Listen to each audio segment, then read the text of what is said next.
Recently, some commentators have noted that a major shift is taking place in China's society and economy. The entire society is now entering what some call the five lows era. Low growth, low income, low motivation, low inflation, and low interest rates. Based on the current situation, we should also add low employment and low birth rates to the list. In simpler terms, the economy has lost its vitality. Social activities have slowed down, businesses no longer want to invest, and individuals are increasingly choosing to lie flat with no ambitions. This is very similar to what happened in Japan in the 1990s after economic bubble burst, pushing the economy into a near standstill for what became known as Japan's lost 30 years. So, has China followed in Japan's footsteps and entered a new era of major change? And if China really does settle into a new normal of seven lows, what impact will it have on the lives of the ordinary people? Let's break it down. First, let's talk about low income. Many business owners are already complaining that making money is getting harder and harder. Investors are seeing repeated losses, with some even losing everything. For many ordinary people, their income barely covers their basic living expenses, let alone achieving the so-called moderately prosperous life promoted by the government. It's been so tough. I feel like smashing my store and never opening another one again. I haven't had a single customer in 3 days. Not one person has walked through the door. Business is just impossible this year. The second half of this year has been downright scary. You think about changing industries, but honestly, every sector is struggling right now. No one's making money, and everyone's talking about how broke they are. At this point, just breaking even and covering living expenses feels like an achievement. One clothing store owner expressed frustration, saying, "This year has been the toughest after many years in business." Many of his peers echoed the same sentiment in the comments below his video. A female clothing store owner said, "I posted a transfer notice with 100 days of rent left. I'm still hesitating on whether to bring in fall clothing or not. It's a pity to close the store, but if I stay open, I won't make any money. I've been doing this for 12 years and this is the worst year yet." Another owner shared, "I've been in business for 20 years and this is the first time I've gone an entire week without a single sale." Everyone else added, "I've never experienced this before, 4 days with no sales, and it's driving me crazy." A clothing business owner from Yunnan named Ahua recently went to Guangzhou's wholesale market to restock. He was shocked by how eerily quiet it was compared to the usual crowds. We've got all the new autumn and winter samples here, and some of the stock is already out, but the market is entirely dead. Sand River Street used to be buzzing with people, crowded, full of noise, with big bags and delivery vans everywhere. Now it's almost empty with barely any foot traffic.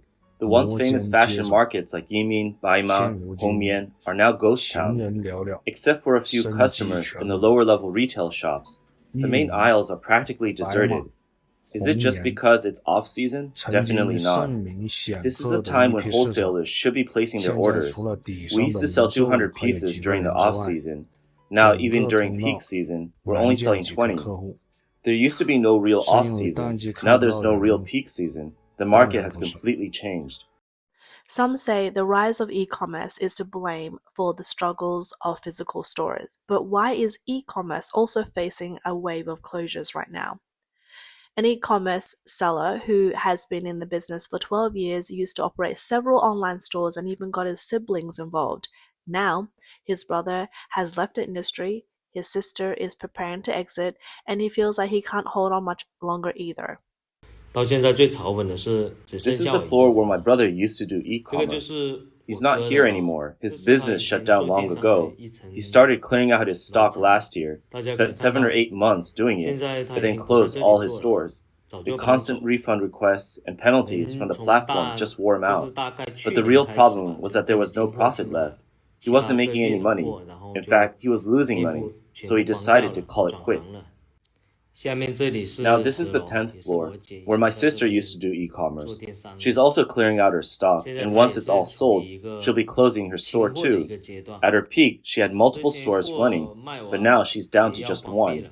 Once the last of the 以前高 stock is 峰的时 gone, 期也 she'll be 是开 officially 很多个 quitting the 店铺的，现 e-commerce 在只剩下 industry. 最后一个店铺 I 了。think I'm not that 庆 far 完 from 这些 that point 完 myself. 后，也正式宣 At 布 my 退出 busiest, I 电 had 商这个 6 or 行 7 业。stores on Taobao and maybe 我 4 or 想我 5 可 on 能 Pinduoduo. 自己也很接 Now 近 nearly 这 all my 个 Taobao stores are closed. There's just 很 one 接近 left. 这个状 Same 况 with 了。Pinduoduo. Only one 以前 store 我最多的 remains. 时候，淘 Sales 宝 have 也要 slowed to a 开 crawl, 6、7 and 个 I'm 店 having to 铺，多 sell 多 at a 的话 loss. 可能4、5个 This 吧。business just isn't 现 worth it 在 anymore. There's a 等到他 saying in 们淘宝 e-commerce 的 that's 全部都 become a 关 bit of 了，a 只剩 joke. 下一个，E-commerce is 然后还 easy. 有 You just start by 一个 losing a 多 bit. 多。Don't worry, just keep 其 losing, 实 and 根本的原 eventually 因 you'll 就 go out of 是 business.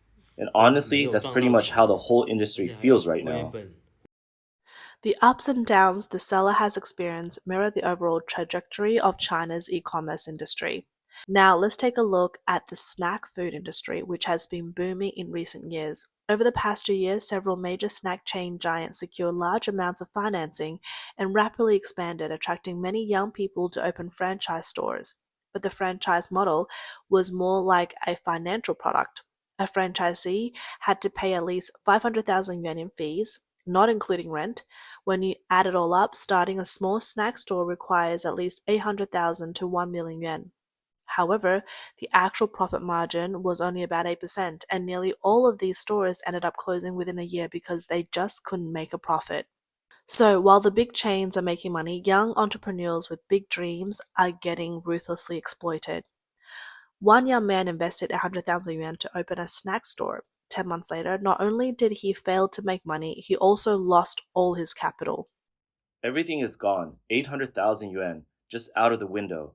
If the retail industry is being exploited, then starting a business in the food and beverage industry is even more of a deliberate trap. One blogger shared how they invested tens of thousands of yuan to open a hot pot restaurant, but there were no customers. For 2 straight days, not a single table was filled. Every day, fresh ingredients were wasted. Data shows that in the first half of this year alone, over 400,000 restaurants in China shut down. Among them were 120,000 snack shops, 80,000 bubble tea shops, and 200,000 other types of restaurants. Even farmers are finding it difficult to support their families now. Making money from farming these past few years has been harder than anything.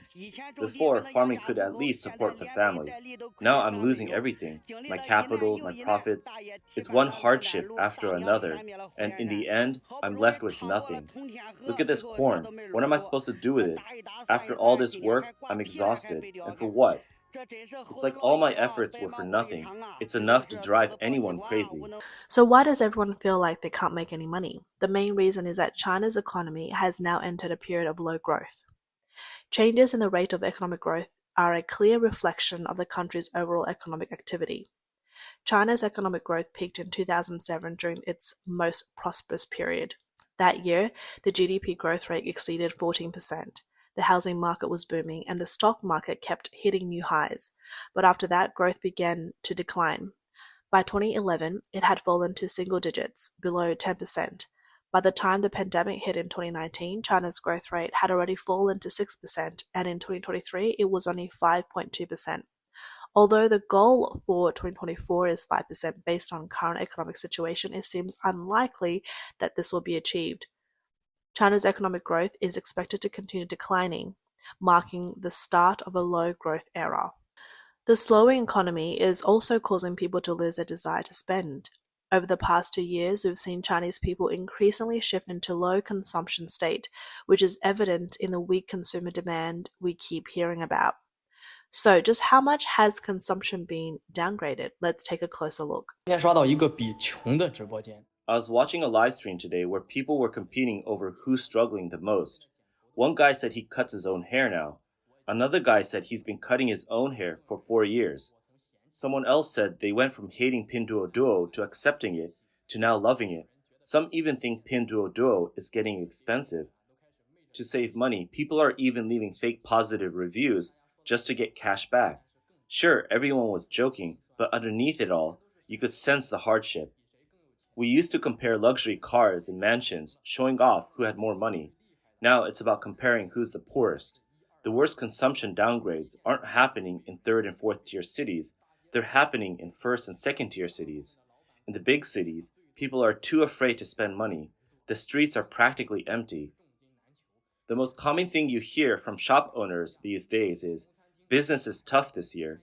Shops that were once impossible to rent out now have negotiable leasing fees. Popular restaurants no longer have lines, and food and drink shops are lowering their prices just to keep sales going. When people start saving money on food and drink, it's a clear sign that consumption downgrades have become a serious issue. When it comes to saving money on food, there's a growing trend of cheap poor man's meal and leftover blind boxes. These mystery boxes are bundles of unsold, near expiry food from shops and restaurants sold at a discount. In cities like Beijing and Shanghai, young people are flocking to cheap, elderly cafeterias for meals. Even food stalls and shopping malls have transformed into large canteens offering low-cost meals to attract customers. Another sign of downgraded consumption is in travel. While domestic tourism in China still seems busy, it's mostly low-budget travel, where people cut costs wherever they can. Many are acting like travel special forces, hunting for ways to eat, sleep, and travel for free as much as possible. Outbound tourism has dropped sharply. In 2023, the number of Chinese tourists traveling abroad fell by 40% compared to 2019, before the pandemic, and this year may be even worse. A survey by Oliver Wyman Consulting shows that among high-income households that traveled abroad in 2023, only 14% plan to travel internationally again in 2024. According to United Nations data, last year Chinese tourists spent 24% less than they did in 2019. Once the biggest spenders abroad, Chinese tourists have almost vanished, leading to global tourism losses of nearly 130 billion US dollars. In this low consumption state, most people have simply decided to lie flat. This is largely because of bleak economic prospects. People are holding onto their money, afraid to spend it, and as a result, those with money prefer to save rather than spend or invest, which causes the economy to stagnate. Low desire and low consumption have also led to low inflation, and last year we even saw deflation. Inflation is measured by the price index, which includes two parts, the producer price index and the consumer price index. According to the latest data from China's National Bureau of Statistics, China's CPI for July rose 0.5% year-on-year, while the PPI fell by 0.8%. A rise in CPI means that the cost of goods and services for consumers have increased, but that doesn't mean people are consuming more. In fact, there have been widespread complaints about skyrocketing prices for basic goods like vegetable and fruit. Data from the Chinese Ministry of Agriculture and Rural Affairs shows that between June 16th and August 15th, the average wholesale price for 28 vegetables rose by 41%, from 4.27 yuan per kilogram to 6 yuan per kilogram. Pork prices also jumped by 20% in just 1 month. Vegetables and pork are essential goods, so this surge in vegetable prices have driven up the CPI and put more pressure on people's everyday lives. It's caused significant public dissatisfaction, with some believing that the government is doing this on purpose. One online commentator remarked, "Inflation starts with basic needs. Banks are forcing liquidity back into circulation, which they see as a way to force people to spend money." However, the decline in PPI shows that economic activity is slowing, and it's getting harder for people to earn money. In fact, data from the first half of the year shows that consumer spending has been dropping month after month since February. Not only are people spending less, but the rate of decline is also accelerating. Two main factors beyond income are affecting consumption in China: real estate and the stock market. Both are on the decline. According to Reuters calculations based on National Bureau of Statistics of China's data, home prices in China, 70 major cities, have dropped by 4.9% so far this year, the biggest drop since 2015. Month-on-month price fell by 0.7%, the same as the previous 2 months, marking 13 consecutive months of decline. In July, home prices fell in 66 of the 70 cities surveyed, compared to 64 in June. As household assets shrink, the effect of consumption downgrade continues to grow. Low inflation leads to low interest rates, which is the fifth low. Interest rates in China have been on a downward trend since 2017. After several rate cuts, current rates are at a historic lows. The 5-year loan prime rate, LPR, is now at 3.85%. Yet, data from the People's Bank of China shows that in July, new yuan loans from Chinese banks totaled just 260 billion yuan, a sharp 88% drop from June's 2.13 trillion yuan, marking a 15-year low. This highlights the severe challenges facing China's economy. In July, household loans, mostly mortgages, fell by 210 billion yuan. Since the second quarter of 2023, personal housing loans have experienced negative year-on-year growth for the first time. The decline has continued to worsen as more people choose to pay off their debts early. Personal deposits rates are also falling. In late July, China's four largest state-owned banks cut deposit rates by 10 to 20 basis points. For example, the interest rate for a one-year fixed deposit is now just 1.35% and the five-year rate is only 1.8%. This officially marks the end of deposit rates in the 2% range and the beginning of the 1% era. Many experts in China believe rates could continue to fall. The central bank's goal in cutting interest rate is to reduce people's desire to save and encourage spending. But the opposite is happening. Even with such low interest rates, people are still eager to save. Why? Because everyone understands it's hard to make money from investments now. There are scams and traps everywhere, so holding onto cash feels like the safest option. As people's desire to invest drops and foreign investment continues to withdraw, low employment is becoming the new normal. Data released by China's National Bureau of Statistics on August 16th showed that the unemployment rate for urban workers aged 16 to 24, excluding students, surged to 17.1% in July, up from 13.2% in June, reaching the highest level this year. With 11.8 million university graduates in China this year, the job market has become even more competitive. It's not just about low employment. Those who are employed are facing pay cuts. Rising unemployment and lower incomes are fueling a widespread mindset of lying flat. More and more young people are opting not to get married and not to have children, leading to a situation of low birth rates. China now has one of the lowest birth rates in the world. In 2022, the fertility rate was below 1.1, half of the replacement rate of 2.1 children. By 2023, it had dropped even further to 1, causing China's population to decline for 2 consecutive years. In fact, from 2017 to 2023, the number of births in China has fallen for 7 consecutive years. Low birth rates will bring about a host of issues, including an aging population and a loss of economic vitality. Many analysts believe that China's economy is increasingly resembling Japan's after its bubble burst in the 1990s. The rush to pay off debt and cut spending is creating a powerful deflationary force, which no amount of money printing by the central bank can reverse. If people aren't borrowing, the money injected into the system becomes dead money. That doesn't circulate. As people save more and spend less, the economy deteriorates further. Prices fall, businesses struggle to stay afloat, more companies close, and both consumers and businesses grow even more hesitant to spend. This vicious cycle drives deeper into deflation. Nobel Prize-winning economist Paul Krugman recently wrote that China shares some similarities with Japan 30 years ago, such as declining consumer demand and an economy propped up by a real estate bubble. However, he points out that China lags behind Japan in terms of productivity. He believes that economically, China is unlikely to become the next Japan. The situation may become worse.